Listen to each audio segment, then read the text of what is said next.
lagi sama aku, Novi Taptavi. Nah, setelah beberapa bulan aku nggak bikin video, akhirnya aku bikin lagi nih videonya.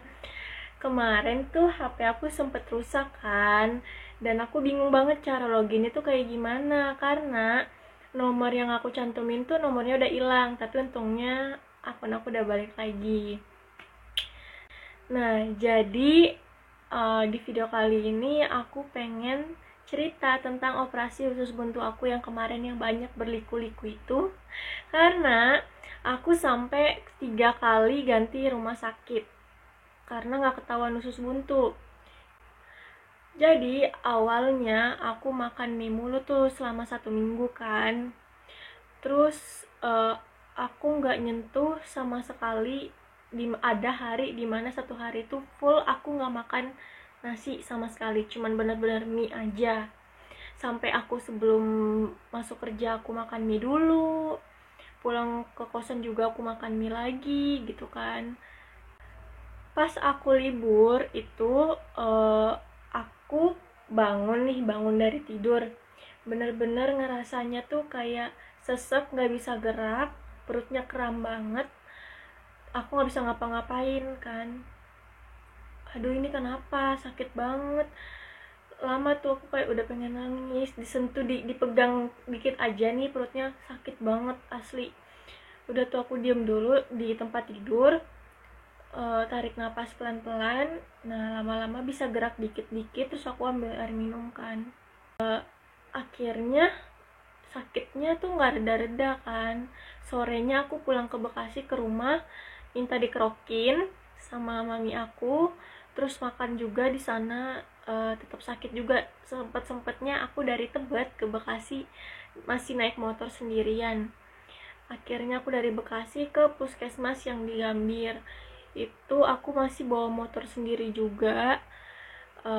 Aku tuh jalannya sambil bongkok-bongkok gitu loh guys, karena sambil nahan sakitnya kan.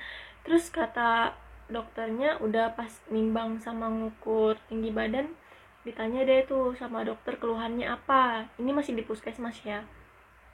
Terus aku bilang, aku sakit perut, kayaknya mahnya kambuh nih, bener-bener sakit. Terus katanya, dari kapan nih jalannya bungkuk? Terus aku bilang baru hari ini sih jalannya bungkuk. Terus udah tuh kata dokternya ini dirujuk ya. Terus aku bilang, jangan dulu deh dirujuk, besok saya soalnya masuk kerja. Terus akhirnya aku disuruh tiduran, disuntik, nggak tahu itu apaan. Emang sakitnya reda, cuman pas pulang ke kosan itu malah makin parah sakitnya, padahal udah minum obat juga. Jadi aku dikasih obat mah sama pereda nyerinya gitu deh, ada 2 macam obat setelah makan sama sebelum makan. Udah tuh pas besoknya aku masuk kerja masih makin parah sakitnya, tapi aku masih tetap maksain untuk masuk kerja kan. Dan aku tetap sama, masih jalan bongkok juga, sampai pas briefing kata manajer aku, kamu kenapa Vita jalannya bongkok? Terus aku bilang, enggak bu, kayaknya masanya kambuh nih, perih banget. Terus kata manajer aku, emang kayak gitu ya kalau mahnya lagi kambuh? Terus kata teman aku yang berpengalaman dan punya riwayat penyakit mah juga langsung ngomong, iya mbak, emang kalau kayak gitu tuh sakit banget, sampai disuntik juga, bener-bener sakit deh. Kalau bungkuk tuh enak, mendingan gitu nahan sakitnya. Pagi itu aku masih nahan kan sakitnya. Pas siang hari itu sekitar jam 10-an apa jam 11-an gitu ya, aku lagi jalan biasa, tiba-tiba aku nggak bisa jalan. Perut aku kayak serasa digituin deh, bener-bener kram banget sampai sesak napas. Aku langsung kayak roger sama teman-teman aku, kan aku di bawah kan lagi jaga suhu. Aku langsung roger sama temen aku kesakitan, nggak bisa napas, nggak bisa gerak juga. Kata temen aku, ya udah tunggu dulu, ada yang gantiin. Udah tuh aku benar-benar udah kayak aduh, susah banget deh dijelasinnya tuh sakitnya kayak gimana. Itu benar-benar sakit banget sampai nggak bisa jalan. Terus habis itu aku naik ke atas ke crew room, dibikinin teh sama temen aku. Terus aku tiduran. Kalau SOP-nya kan kalau krunya lagi sakit ya harus di manajer roomnya dulu sebelum dipulangkan. Itu sekitar jam 2-an apa, karena aku masih ngerasa sakit. Tapi sebelum aku dibawa ke rumah sakit itu kan ada jam peak hour ya, namanya kalau kita makan kalau kita kerja di F&B, food and beverage, itu ada peak hour. Jadi jam-jam ramenya restoran kan. Di situ karena aku ngerasa udah mendingan sakitnya, jam 12-an itu aku ke bawah lagi untuk bantuin lah gitu teman aku. Jadi aku yang di bawah karena cuman cek suhu doang. Jadi teman aku yang di atas buat bantu-bantu. Terus tiba-tiba sakit lagi, makin parah. Akhirnya sekitar jam 2-an, pokoknya setelah peak hour deh, aku naik lagi ke atas sampai mau digotong sama temen aku bilang gak usah. Aku masih maksain jalan gitu kan. Akhirnya ayah aku ditelepon, gak diangkat juga karena mobilnya dipakai sama kakak aku. Akhirnya aku dibawa deh tuh sama temen-temen aku 2 orang ke klinik. Didiagnosanya sih usus buntu. Nah, kata dokternya ini saya sih feelingnya ini usus buntu, jadi harus segera ke rumah sakit. Takutnya usus buntunya bocor atau pecah gitu. Terus aku bilang, ya dok, emang ini nggak bisa ditunda dulu ya? Nggak bisa. Terus akhirnya aku ganti baju dulu ke kosan. Terus habis itu aku dianterin sama temen aku sama pacar aku juga ke rumah sakit Budi Asi. Nah itu sekitar jam 6 malam kan, menjelang maghrib. Terus oh iya, kita berempat, pacar aku, temen aku, sama penjaga kosan aku. Akhirnya kita pergi ke situ. Nyampe situ aku dicek darah, ditanyain keluhannya apa, terus diambil urin juga, sama di ronsen. Setelah masuk di radiologi, akhirnya nunggu tuh hasilnya beberapa jam, 2 jam ya. Itu hasilnya normal semua, hasil ronsennya juga normal. Akhirnya aku balik lagi ke dokter, diperiksa keluhannya apa. Ini sakit banget di sebelah kanan perutnya, tiba-tiba kram. Terus diperiksa deh semuanya. Akhirnya disuruh tiduran di UGD. Itu aku 2 hari di UGD, 2 hari 1 malam. Dan malamnya itu sekitar jam 12-an apa jam 1 di CT scan, di ronsen sampai 4 kali apa 3 kali gitu. CT scan sekali. Kalau di CT scan itu otomatis usus buntunya ketahuan kan.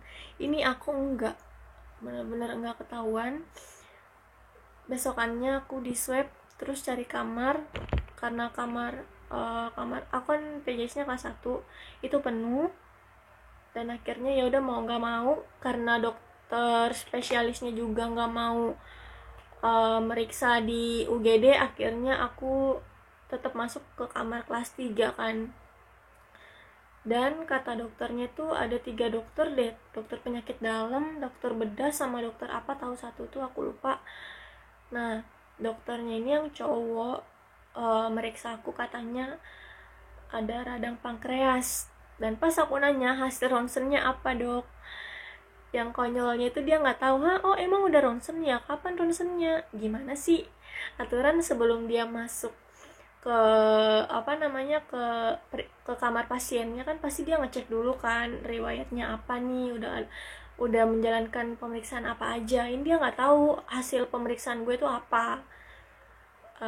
Dan ya udah deh tuh, akhirnya gue juga kayak udah males juga kan, udah kesakitan juga, udah nggak mikirin yang kayak gitu-gitu. 4 hari gue di situ nggak ada tindakan dokter sama sekali. Padahal gue kalau malam ngerintih, cuman disuntik aja, nggak tahu itu obat apa, antibiotik. sama segala pereda nyeri kan. Karena kalau malam emang pokoknya jam 12-an jam 1 itu sampai cowok gue nggak bisa tidur kan, kayak nguatin gitu. Pokoknya the best deh. Karena pacar aku juga sampai nggak pulang ke rumahnya kan 2 hari itu, bener-bener standby sama aku. Aku ngerasa nggak enak juga sama pacar aku, dia sampai nggak pulang 2 hari, nggak ada yang bisa gantiin dia karena orang tua aku lagi nggak bisa gantiin.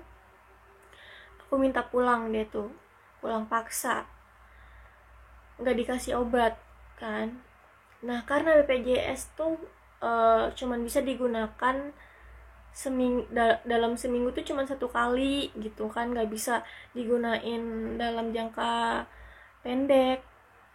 Terus abis itu bayar deh tuh dendanya, pokoknya segala macem cowok aku yang sesi ribetnya deh, dia yang ngurusin semuanya.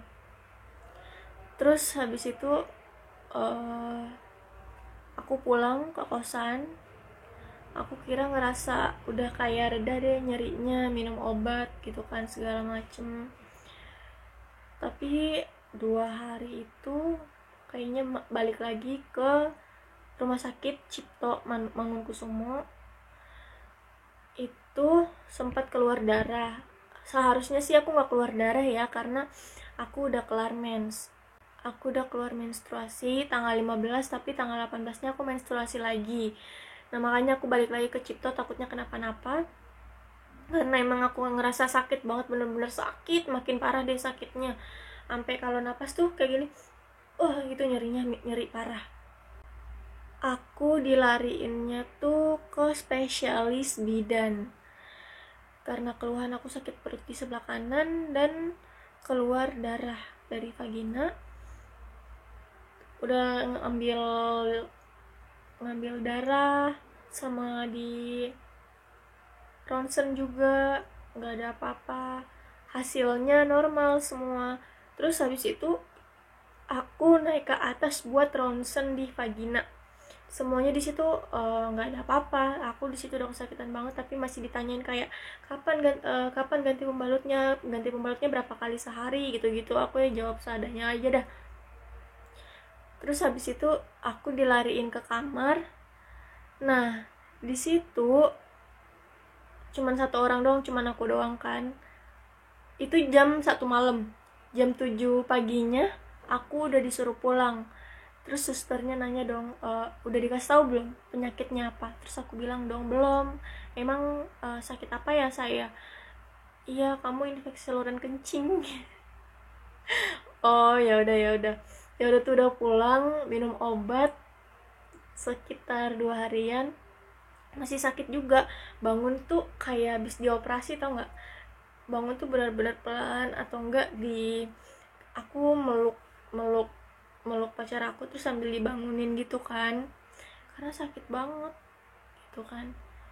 Jalan sakit banget, napas juga sakit. Terus ibu aku langsung, ya udah yuk ke rumah sakit lagi. Terus aku bilang dong sama pacar aku, ya udahlah ini rumah sakit terakhir gitu, kalau misalkan emang nggak ada apa-apa ya udah berobat jalan aja gitu kan. Udah tuh akhirnya pacar aku ngambil mobil nganterin ke rumah sakit Hermina Kemayoran. Nah di situ udah ngambil darah, urin sama ronsen juga sekali. Terus abis itu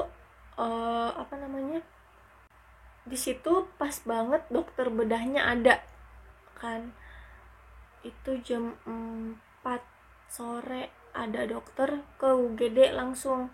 Jadi aku tuh tidurnya kakinya sambil ditekuk gitu kan. Dia jalan dari jauh, cukup dia langsung bilang, oh ini mau sus buntu gitu kan. Terus habis itu dia cuman megang-megang perut aku, ini mau sus buntu, sakit ya di sebelah kanan. Iya, besok operasi ya jam 1 siang. Gue kayak alhamdulillah kalau udah ketahuan gitu penyakitnya apa, dan segera diambil tindakan karena gue udah nggak kuat juga kan. Dan pas besokannya tuh udah puasa, udah dapet kamar juga. Ternyata di hasil ronsen aku tuh ada bercak, jadi aku diisolasi di lantai 5 kan, itu khusus covid semua. dan aku sekamar sama nenek-nenek gitu kan. Terus habis itu karena jam 1 siang di cancel operasinya, akhirnya dilanjut jam 12 malam. Itu bener-bener jam 12 malam aku baru dioperasi kan. Udah tuh lega, fotonya kayak gini tuh, kayak gitu usus buntunya. Dan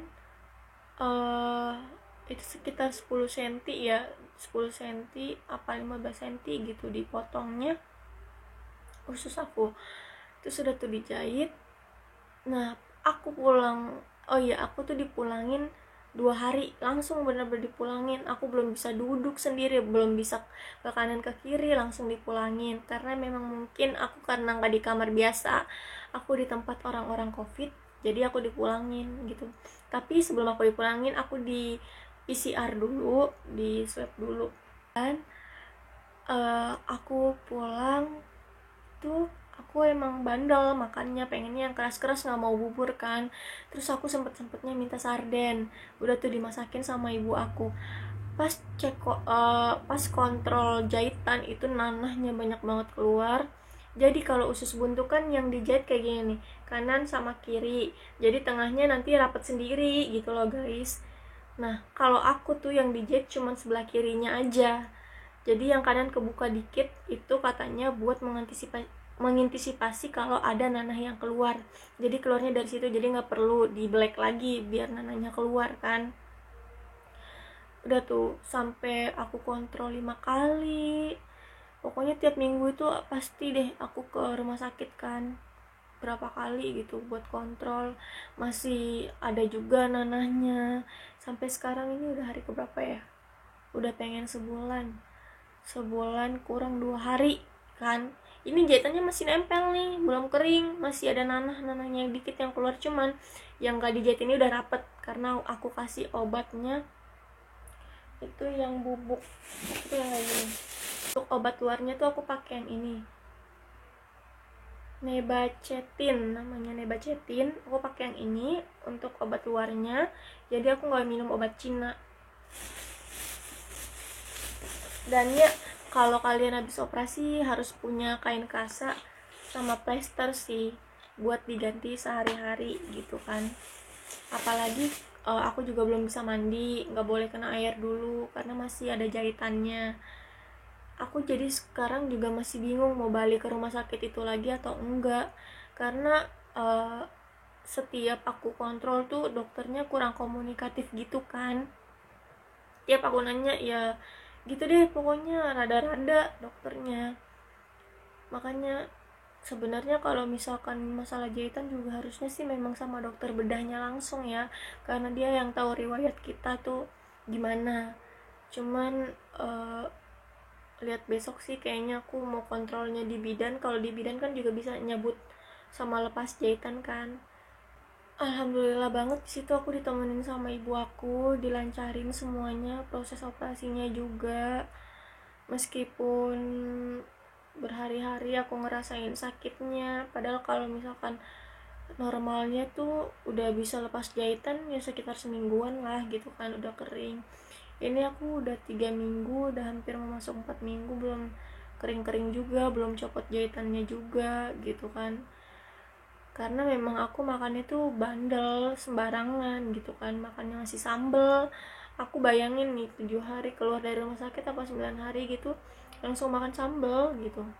Untuk penyebabnya usus buntu itu apa, belum belum pasti juga. Aku sampai nyari-nyari di Google, dan sebenarnya hasil usus buntu aku tuh harusnya ada gitu dari lab kan. Aku dibilang sama dokternya nanti hari Senin ini hasilnya ada ya, ini kenapa bisa usus buntu. Aku nggak dikasih, makanya kan aku juga bingung.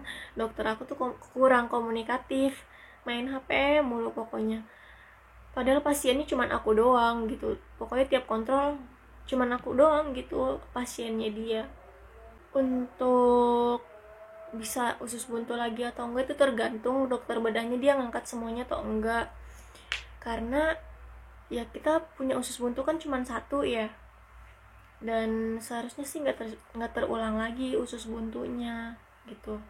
Jangan suka nahan kentut, kalau mau kentut lepasin aja udah. Itu karena salah satu faktor itu juga, jadi gasnya nggak keluar kan.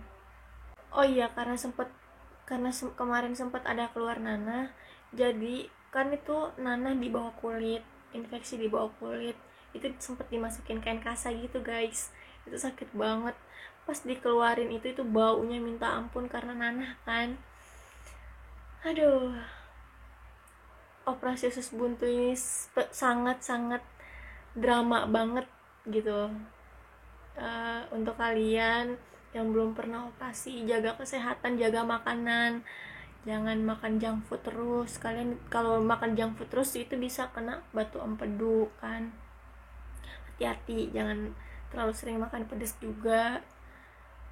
Pokoknya makannya dijaga